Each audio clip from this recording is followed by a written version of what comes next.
Hello, it's WW2German4Sale here, and today I'm going to go over a video on how to avoid getting scammed on your first German item. Also, if you're interested in buying one of my items, please visit me on my shop, WW2German4Sale_, and you can find my list of items right there. Thank you. Okay, let's pretend. You walk into an antique shop.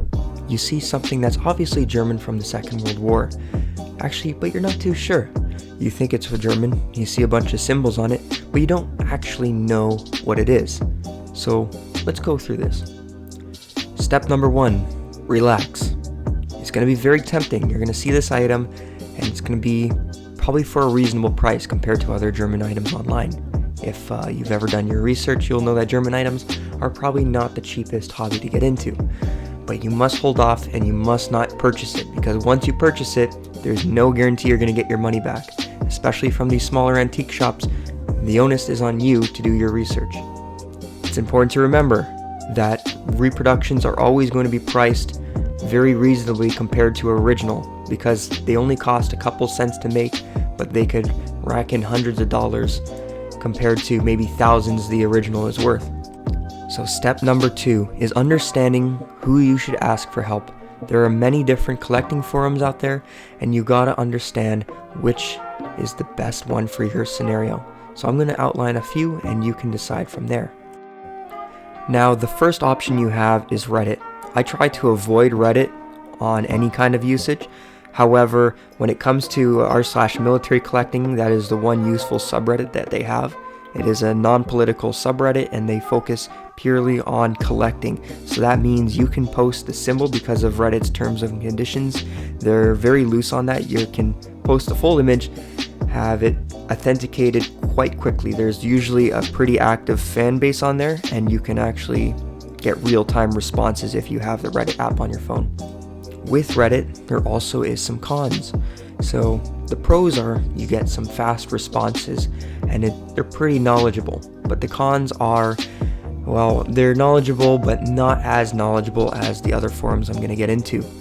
Okay, so they might know their stuff. It's great for if you are seeing a fantasy item that has never existed before, and a lot of new collectors fall into that trap. But if you then get into some higher quality fakes such as SS blades and iron crosses, things of that sort, they even start to tell you, please go on to the War Relics forum. Now let's get into that one. Now this is the War Relics forum, and probably the most useful tool I've ever run into when it came to authenticating especially high ticket items. These are the most knowledgeable people I've ever found, but that doesn't come without a price. And while there is no price, it is a free service. In this way, there is no guarantee you will get anything authenticated. It is a forum run by a community of people who love to collect, and so therefore you should not expect anyone to give you a response, but understanding if they do, that's very kind of them and you appreciate it very much. So now that you're not even guaranteed a response, you understand that it takes a while. There's a few reasons for this. One, the UI is quite old. It's kind of a little harder for people to understand. It's not as simple as Reddit, where you can just drag and drop an image. Yes, you don't have to censor the image, but there's a whole step on creating the post, understanding which category you should be putting it under, entitling it, and all that. It can take a while, especially if you're in a rush to understand if something's authentic or not, which you should never be in the first place. Also, the community is not as active as the Reddit, so you can expect maybe to wait a couple hours. I know that sometimes it would take a day that I get a post looked at and people would give me their opinion on it. So understanding that it's not a quick response, but it's going to be the best quality. Now your third option is to join a Facebook group. So these Facebook groups are not the easiest to get a hold of. A lot of them are privated, so you'd have to request to be joined in, or you'd have to get an invitation link. They do this so they can stay low-key because of Facebook's policy of banning people. They'd rather just not deal with that. And then once you even do get into a private server, images are expected to be censored completely. But this also removes an element of authentication because, well, you're blocking a little bit of it, and if that part is wrong, then that could give away to a fake. Now you're on step number 3. So, preferably, the Reddit has gone back to you. If you're even lucky, it's one of the easier items. They can authenticate it for 100%, meaning you got a lot of people piling in to give you specifics and you've gone really lucky. Or you've contacted the War Relics firm. They've given you an answer, and that's great. Or they've told you it's completely fake, and that's also great. Now, let's say you haven't gotten an answer back from these groups. I would say, just go home. It's not worth it. Obviously, you gotta do some more research, and doing some quick Google searches is not gonna be enough to know if this item has existed. Because yes, you will find others, even of fantasy pieces, but they come from often shady sellers who have no reputable status. Now let's go with, it turns out to be authentic. All the Reddits decide it's an amazing item. The War Relic forums, we've never seen an item like this, but it's amazing. Alright, what are your next steps? Well, if you're me, I want to know how much it's worth. But if money's not an object to you, you can skip this part.